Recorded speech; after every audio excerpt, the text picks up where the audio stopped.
In part 6 of the series, we'll learn about King Solomon. Solomon was a very interesting king.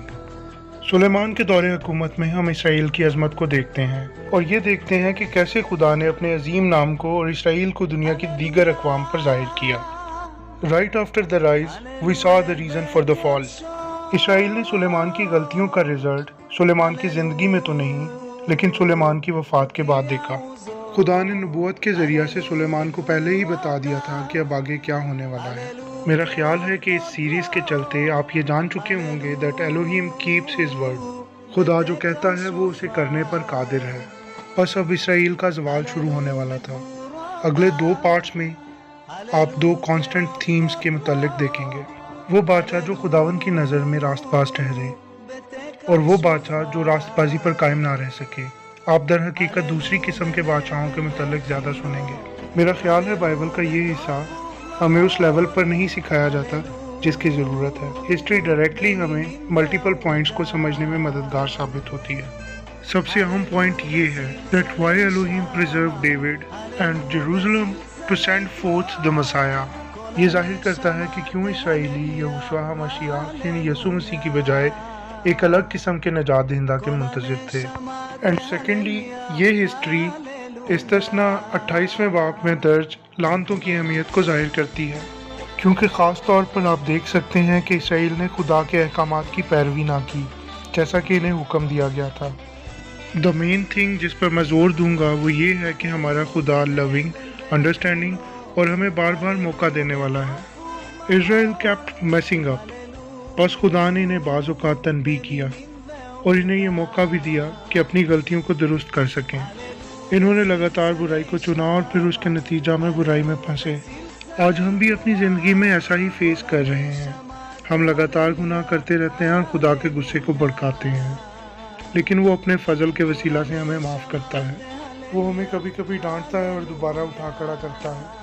Use these lessons to gain more appreciation, understanding, trust and love for Elohim.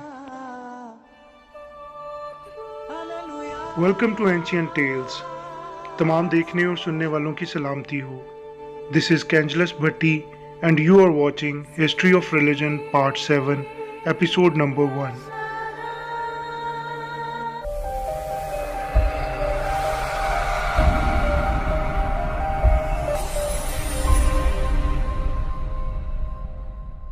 मज़ीद आगे बढ़ने से पहले मेरी आपसे दरख्वास्त है कि वीडियो को लाइक कर दें और अगर आप चैनल पर नए तशरीफ़ ला रहे हैं तो चैनल को सब्सक्राइब करके बेल नोटिफिकेशन को ऑन कर दें ताकि मेरी लेटेस्ट वीडियोस आप तक टाइमली पहुंचती रहें. Let's begin. सो हमने सुलेमान बादशाह और उनकी खुदा के खिलाफ सरकशी पर पार्ट 6 का इख्तिताम किया था. उन्होंने बहुत बड़ा गुनाह किया था, कन्फ्यूजन क्रिएट की और शैतान के लिए टेबल सेट किया जिससे उसने पूरा एडवांटेज लिया. खुदा ने सुलेमान से कहा he will not remove him as a king. वो बादशाह दाऊद की खातिर यहूदा में यरूशलेम को कायम रखेगा. बस सुलेमान की वफात तक यरूशलेम की किंगडम में किसी किस्म की कोई तब्दीली रूनुमा नहीं हुई. सुलेमान 40 साल तक इसराइल के बादशाह रहे. इस सब के इख्तिताम से पहले सैलानी अखिया नबी सुलेमान के नौकर यरोबाम से मिले जो इफ्राइम के कबीले से था. सो अखिया नबी ने अपनी नई चादर जो वो ओढ़े हुए थे उसको 12 टुकड़ों में फाड़ा और यरोबाम के आगे डाल दिया और कहा कि तू अपने लिए 10 टुकड़े ले ले, क्योंकि खुदावंद इसराइल का खुदा यूं फरमाता है कि देख, मैं सुलेमान के हाथ से सल्तनत छीन लूँगा और 10 कबीले तुझे दे दूँगा, लेकिन मैं अपने बंदा दाऊद की खातिर और यरूशलेम यानी उस शहर की खातिर जिसे मैंने बनी इसराइल के सब कबीलों में से चुन लिया है, एक कबीला उसके पास रहने दूंगा, क्योंकि इसराइल ने मुझे बुला दिया है. और सुलेमान मेरे काम से फिर गया और मेरी तालीमात पर ना चला जैसा कि उसका बाप दाऊद चलता रहा. बस मैं सल्तनत उसके हाथ से नहीं लूँगा, क्योंकि मैंने उसे अपने खादम दाऊद की खातिर तमाम उम्र के लिए बादशाह मुकर्रर किया है, लेकिन मैं उसके बेटे के हाथ से बादशाहत ले लूँगा और उसमें से 10 कबीले तुझे दे दूँगा और एक कबीला सुलेमान के बेटे के पास रहने दूँगा, ताकि मेरे बंदा दाऊद का चिराग यरूशलेम यानी उस शहर में जिसे मैंने अपना नाम रखने के लिए चुन लिया है हमेशा मेरे आगे रहे. और ऐसा होगा कि अगर तू उन सब बातों को जिनका मैं तुझे हुक्म दूँ सुने और मेरी राहों पर चले और जो काम मेरी नज़र में भला है उसको करे और मेरे आयन اور احکام مانے جیسا کہ میرے بندہ داؤد نے کیا تو میں تیرے ساتھ رہوں گا اور تیرے لیے ایک پائیدار گھر بناؤں گا جیسا کہ میں نے داؤد کے لیے بنایا اور اسرائیل تجھے دوں گا اور میں اسی سبب سے داؤد کی نسل کو دکھ دوں گا پر ہمیشہ تک نہیں۔ سلیمان کو اس کا علم تھا، اسی لیے سلیمان یربعام کو قتل کرنے کے درپے ہوئے اور یربعام مصر بھاگ گیا اور سلیمان کی وفات تک وہیں مقیم رہا۔ پس سلیمان کی وفات کے بعد سلیمان کا بیٹا رہبعام بادشاہ بننے جا رہا تھا۔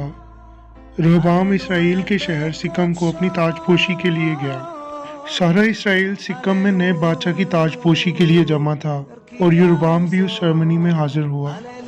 رہبعام کے بادشاہ مقرر ہونے پر اسرائیل کے لیڈرز اس کی خدمت میں حاضر ہوئے اور کہا، آپ کے والد سلیمان نے ہمارا بوجھ بہت بڑھا دیا تھا، سو آپ سے درخواست ہے کہ اس ٹیکس کے بوجھ کو جو آپ کے والد نے ہم پر مقرر کیا تھا کم کر دیں، تو ہم آپ کی خدمت کرتے رہیں گے۔ رہبعام نے ان بزرگوں سے مشورہ کیا جو اس کے باپ سلیمان کی خدمت میں کھڑے رہتے تھے، تو انہوں نے اسے مشورہ دیا کہ اگر آپ آج کے دن اس قوم کے خادم بن جائیں اور ان کی خدمت کریں اور ان کو جواب دیں اور ان سے میٹھی میٹھی باتیں کریں تو یہ سدا آپ کے خادم بنے رہیں گے۔ اس نے بزرگوں کی مشورت کو حقیر جانا اور ریجیکٹ کر دیا اور اپنے ہم عمر دوستوں سے کنسلٹ کیا جو اس کے ساتھ جوان ہوئے تھے، اور انہوں نے اس سے کہا کہ ان کے ٹیکسز کو مزید بڑھا دو، اور یہ وہ مشورت تھی جس پر اس نے عمل کیا۔ وہ اسرائیل کے پاس گیا اور ان سے کہا، میری چھوٹی انگلی میرے باپ کی کمر سے موٹی ہے، اور بادشاہ نے ان سے کہا، اب گو میرے باپ نے بھاری جوا تم پر رکھا ہے، تو بھی میں تمہارے جوے کو اور بھاری کروں گا۔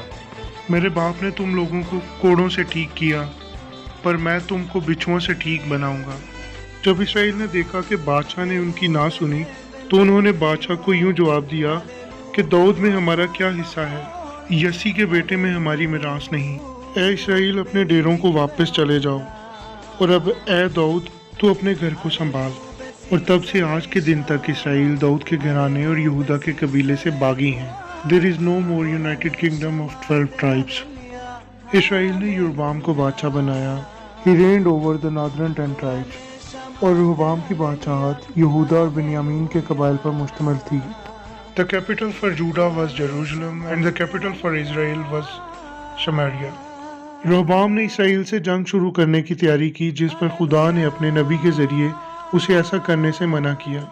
So we are now at the point of divided kingdom، جو کہ اسرائیل اور یہودا کے مختلف کنگز پر مشتمل ہے۔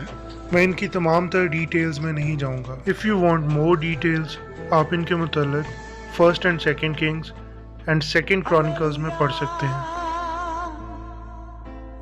اس کے ساتھ ہی میں ہسٹری آف ریلیجن پارٹ 7 کے فرسٹ ایپیسوڈ کو سم اپ کروں گا۔ I will see you next time with the second episode of part 7۔ Till then stay safe. God bless you all۔